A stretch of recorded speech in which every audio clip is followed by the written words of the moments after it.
Have you ever heard about Jesus' Pool of Siloam, where Anne, blind man, was healed? And would you like to learn where it is today? If so, then join us today because we will take you to this miraculous place. So let's go. In order to understand where the Pool of Siloam is today, we have to look at the Bible. Let's read John chapter 9, verses 1 to 7. As he went along, he saw a man blind from birth. So the disciples asked him, "Rabbi, who sinned, this man or his parents, that he was born blind?" Jesus answered, "Neither this man nor his parents sinned. This happened so that the works of God might be displayed in him. We must work the works of God while it is day. Night is coming when no one can work. As long as I am in the world, I am the light of the world." After saying this, he spat on the ground and made some mud with the saliva. He put the mud on the blind man's eyes and said to him, "Go wash in the Pool of Siloam," which means sent in Hebrew. The man went and washed and came back seeing. As you can see, this passage tells us about a miracle performed by Jesus Christ near the Pool of Siloam. But where exactly was it located? To answer this question, we have to look at history books. According to historian Josephus Flavius, the Pool of Siloam was built by King Hezekiah during the 8th century BC. When the Assyrians were approaching Jerusalem, Hezekiah dug a tunnel 1,800 feet through solid rock from the Pool of Siloam to the Pool of Bethesda. These two pools were connected by a tunnel, but each pool had its own entrance. That's why there are two entrances still visible today near the southern wall of the old city of Jerusalem. The water from the Pool of Siloam flowed into the lower pool, which was called Bethesda. It was here that Jesus healed the man blind from birth. But don't forget that Jesus didn't heal him right away. No, he put mud on his eyes and told him to wash himself in the Pool of Siloam. But why did Jesus send him to this pool? Why not just heal him right there? The answer is simple. Jesus wanted to show everyone that he had power over sin and sickness. You see, healing the man right there wouldn't have been a big deal. However, sending him to wash in the pool and then the man came back seeing was a huge miracle. That's why all the people who witnessed this miracle believed in Jesus and his teachings. But wait, why did Jesus choose this particular pool? The answer is simple. The Pool of Siloam was considered sacred. You see, it was located close to the Temple Mount, the holiest place in Judaism.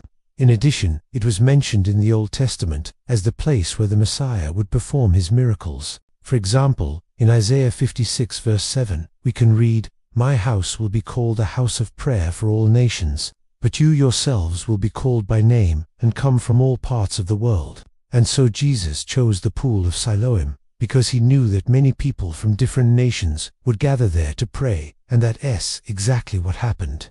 People from all over the world came to Jerusalem to celebrate religious festivals. They came from Persia, from India, and from Africa. And when they were there, they often stopped by the Pool of Siloam to pray. So where is the Pool of Siloam today? Well, let me tell you, it's still there, but no one knows about it. Over the centuries, the pool was destroyed and buried. It was covered by soil and garbage. In addition, Arab armies conquered Jerusalem and built a mosque over the pool. Luckily, in 1883, an archaeologist named Charles Warren discovered one of the entrances to the pool. Today, you can visit both entrances. The first one is located near the western wall, and the second one is located at the beginning of the Christian quarter.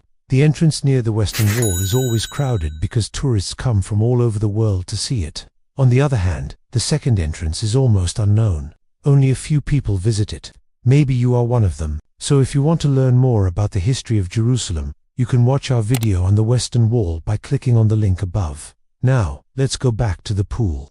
When archaeologists started digging near the pool, they found coins from the time of Jesus. They also found a coin from the year 66, which means that the pool was used until the destruction of the Second Temple. Then everything was destroyed. The pool was buried, and no one knew about it until archaeologists discovered it. Do you want to know something amazing? A man named Gordon Franz believes that the Pool of Siloam is actually the pool in the Garden of Gethsemane. What makes him think so is the fact that the Gospel of John says that after Jesus finished praying in the garden, he went to the pool and dipped himself in the water. Do you agree with this theory? Let me know in the comments below. Now, let's talk about another amazing discovery. Do you know that archaeologists found the entrance to the tunnel that connects the Pool of Siloam and the Pool of Bethesda? It's true. This tunnel is called the Hezekiah Tunnel, and it's 1740 feet long. You can even visit it today. However, the entrance is hidden and you need someone to guide you to find it. This tunnel is amazing because it was carved in one piece of rock. No one has done anything like this before or after. How did Hezekiah and his men carve it? They used iron tools. Maybe you are wondering how they kept the tools sharp. Well, that's a great question. Archaeologists found a sharpening stone inside the tunnel. It's amazing to think that people were able to do all this without modern technology. There is one more thing I want to tell you about the pool. There is a legend that says if you swim in the Pool of Siloam, you will be healed from any illness. Do you believe in this legend? Let me know in the comments. The Pool of Siloam was rediscovered in 1883 by Charles Warren, who was an officer in the British Royal Engineers. In 1837, Warren came to Jerusalem with his wife and children. His mission was to map the city. Unfortunately, he wasn't allowed to enter the city walls, so he mapped everything from the outside. When he finished mapping the exterior, he got permission to enter the city. It was then that he discovered the entrance to the pool. Charles Warren wrote, "It is quite certain that this is the Pool of Siloam spoken of in the 9th chapter of St. John's Gospel, where our Lord Jesus Christ sent a blind man to wash and to see.